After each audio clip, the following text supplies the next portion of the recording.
Bom dia, turma. Nesse vídeo eu vou corrigir a página 27 do livro didático. Então, a questão 1 tá falando: transforma as seguintes frações decimais em números decimais. Então, como é que a gente vai transformar essas frações decimais em números decimais? Isso aqui vocês já sabem fazer, né? A gente vai pegar, vai contar, vai reescrever o nosso numerador aqui do ladinho, né? No caso aqui do 3 décimos, vou reescrever o 3, que é o meu numerador. E a minha quantidade de casas decimais vai ser indicada pela minha quantidade de zeros do denominador, ok? Lembrando que aqui embaixo, como a gente está trabalhando com frações decimais, os meus denominadores sempre serão potências de base 10. Então, será o 10, o 100, o 1000 e assim por diante, tá legal? O 10 tem quantos zeros? O 10 tem um zero. Então, esse um zero vai representar uma casa decimal. Então, se meu numerador é 3 e o 3 ele tá sozinho, vai ser justamente o 3 que vai ficar na minha casa decimal, representando aquele um zerinho ali que tem no meu denominador.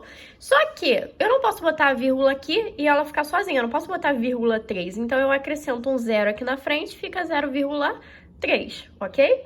Na letra B, eu tenho 68 centésimos. Só pela leitura da fração, a gente já sabe que a escrita do número vai ser dessa forma. Mas se você tiver um pouquinho de dificuldade de fazer dessa forma, não tem problema. Você reescreve o numerador 68. Até então, ó, não tinha esse 0, não tinha esse 0, você só reescreveu 68. Quantas casas decimais tem que ter? Vou contar a minha quantidade de zeros. 2 zeros, 2 casas decimais. Então, quer dizer que o meu 68, ele vai ficar na minha parte decimal. A minha parte decimal é tudo que vem à direita da minha vírgula, tudo que vem depois da vírgula. Então, eu coloco a vírgula aqui antes do 6 e acrescento o zerinho, porque a vírgula não vai poder ficar sozinha. Show? Na letra C, eu tenho 426 décimos, tá bom?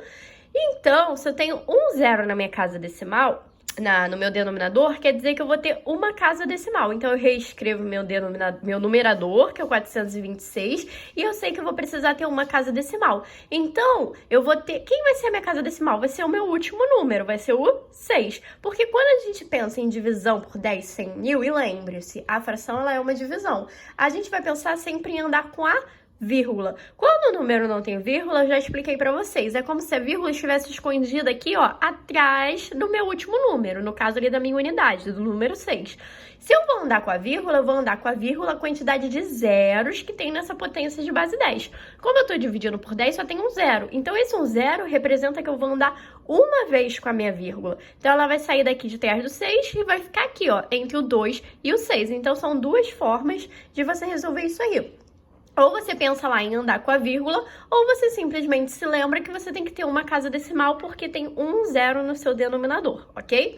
Na letra D, eu tenho 4 milésimos. Então, como o 1000 ele tem 3 zeros, eu sei que eu vou ter 3 casas decimais. Então, eu reescrevo 4, acrescento 2 zerinhos para poder eu ter o 2 zerinhos mais o 4 e 3 casas decimais. Coloco a vírgula na frente desse primeiro zero. Só que a vírgula ela não pode ficar assim ali sozinha, então eu acrescento um zero aqui na frente, ok? Ou vocês poderiam fazer também andando com a vírgula. Se o 4 tá sozinha, é como se a vírgula estivesse aqui. Você vai fazendo aquelas minhoquinhas andando, como se você estivesse andando com a vírgula, e os espaços vazios você vai preenchendo com zero. O que você tem que prestar atenção? Se a sua quantidade de casas decimais é a mesma quantidade de zeros do denominador. Bateu? Então, muito provavelmente você fez certinho, tá bom?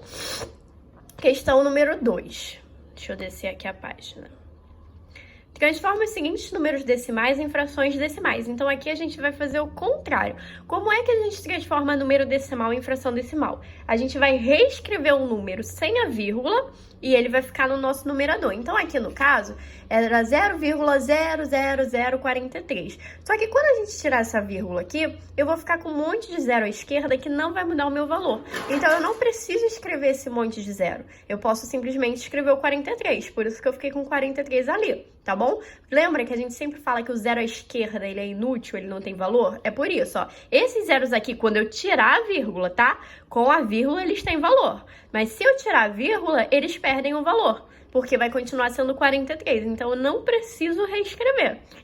Tá legal? Então, meu numerador vai ser 43 e o meu denominador. Para eu poder escrever no meu denominador, lembrando que se são frações decimais, eu vou ter uma potência de base 10 ali, eu preciso ver quantas casas decimais eu tinha no meu número decimal. Tá bom? Então, eu vou contar, ó. 1, 2, 3, 4, 5. Então, eu sei que eu vou ter 5 zeros representando essas 5 casas decimais. Então, eu coloco 1, porque uma potência de base 10, ela sempre começa ali com o número 1. E a quantidade de zeros vai ser a quantidade de zeros das minhas casas decimais. Então, eu vou escrever 5 zeros. Show? Na letra B, eu tenho 137,44. Vou reescrever esse número sem a vírgula no meu numerador. Tá vendo?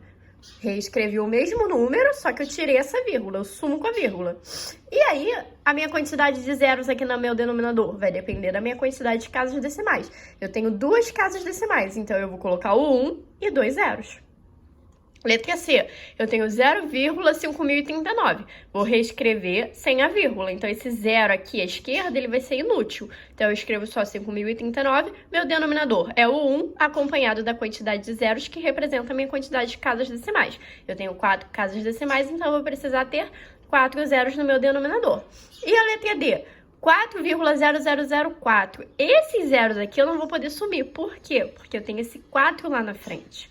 Eu só posso sumir com os zeros da frente se forem apenas zeros. Se eu tiver um número lá na frente e o restante for zero atrás, eu tenho que reescrever esses zeros. Eu só posso sumir, ó, que nem aqui na letra A, que eu só tinha zero. Eu não tinha mais nenhum número sem ser zero lá pra frente. E eu só posso sumir lembrando, quando for tirar a vírgula, ok? Com a vírgula, eu preciso escrever.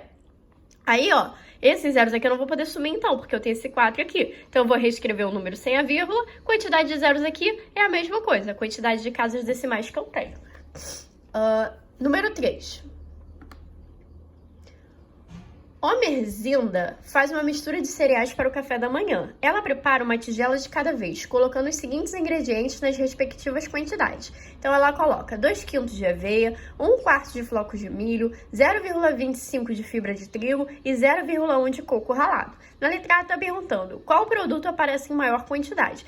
Para você fazer essa comparação, você precisa ou colocar tudo no formato de fração ou colocar tudo no formato de número decimal. Porque dessa forma aqui fica difícil você comparar. Você tem fração aqui e aqui você tem número decimal. Então você não consegue ver com clareza qual vai ser a maior quantidade, qual vai ser a menor quantidade, você não vai conseguir comparar com tanta facilidade.